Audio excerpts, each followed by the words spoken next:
Օրը երկուշաբթի է, Երազդան հեռուստաընկերության եթերում լուրեր լրատվականն սկսում է իր աշխատանքը, բարև ձեզ։ Օրվա լրահոսին ծանոթացեք նախ համառոտ։ Ընտրությունների մեծամասնական ընտրակարգով մասնակցելու են 155 թեկնածու։ Ամենայն հայոց կաթողիկոսը կատարեց մանուկների օրհնություն։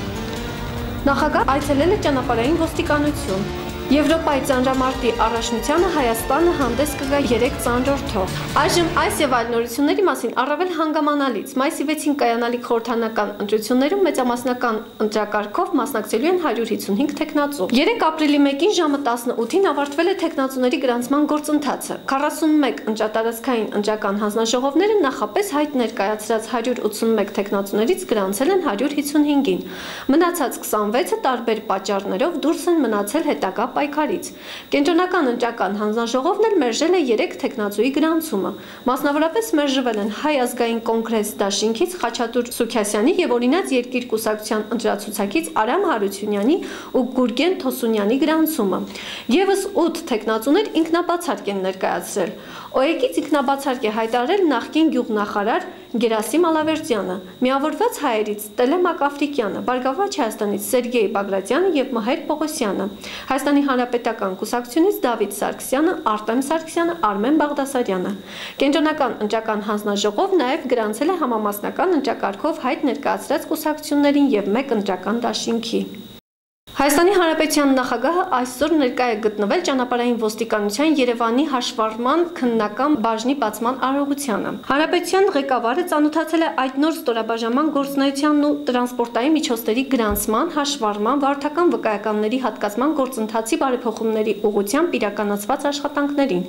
քաղաքացիների մատուցվող ծառայությունների որակին։ Վերոնշյալ բարեփոխումների իրականացման համար ընդհանուր առմամբ ներդրվել է շուրջ 1 միլիարդ 400 միլիոն դրամ Հայաստանի Հանրապետության ոստիկանության արտաբյուջետային միջոցների հաշվին։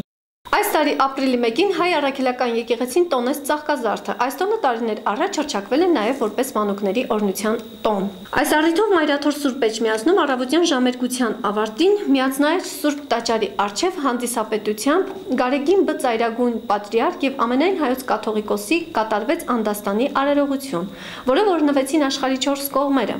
Այնուհետև նորին սրբությունը կատարեց մանուկների օրհնության հատուկ կարգ, որին մասնակցեցին Վաղարշապատի եւ Հայաստանի տարբեր բնակավայրերից այս առիթով Մայրաթոր ժամանած մանուկներ։ Տոնի արդիվ ամենայն հայոց կաթողիկոսը փոքրիկներին բաժանեց նվերներ։ Մանուկները կկարողանան օրհնության արարողության մասնակցել նաև Սուրբ Պատարագի ավարտին, որից հետո Սուրբ Գրիգոր Լուսավորչի կամարի առջև տեղի կունենա կավճանկարի մրցույթ։ Հիշեցնենք, որ 3 Ռուսաստանի Տյումեն քաղաքում տեղի ունեցել ավիավթար, որտեղ բարեբախտաբար զոհվածների թվում հայեր չկային։ Ինչպես հայտնում է արտաքին գործերի նախարարության մամուլի խոսնակ Տիգրան Բալայանը, նախնական տվյալներով հայեր չկան։ Հիշեցնենք, որ ապրիլի 2-ին Մոսկվայի ժամանակով 5:50-ին վթարի էր ենթարկվել Ութեիր ավիաընկերությանը պատկանող ATR-72 ինքնաթիռը Տյումենի Ռոշիոն օդանավականից թռիչք իրականացնելուց քիչ անց։ Օդանավը վթարի է ենթարկվել Տյումենից 45 կիլոմետր հեռավորության վրա գտնվող Գորկի գյուղական շրջանում։ Տյումենի մոտակայքում տեղի ունեցած ավիավթարի հետևանքով զոհվել է 29 մարդ։ Ինքնաթիռում եղել են 43 ուղևորներ։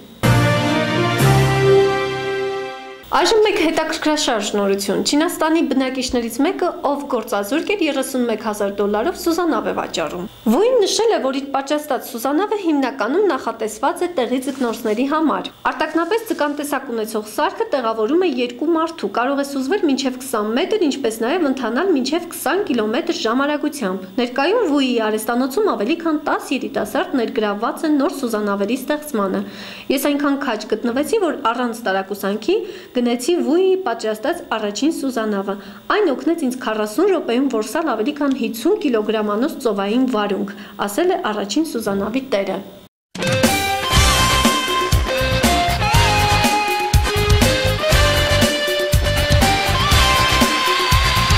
Այժմ մարզական մեկ լուր։ Ապրիլի 6-ին Թուրքիայում կայանալիք Եվրոպայի առաջնությանը որոշված է, որ Հայաստանը կներկայացնի 3 ծանրամարտիկ։ Այս մասին Armsport AM-ին հայտնեց Հայաստանի ծանրամարտի ֆեդերացիայի նախագահ Փաշիկ Ալավերդյանը։ Ասպարեզ դուրս կգան 69 կիլոգրամ քաշայիններ Վանիկ Ավետիսյանը եւ Սամվել Գրիգորյանը,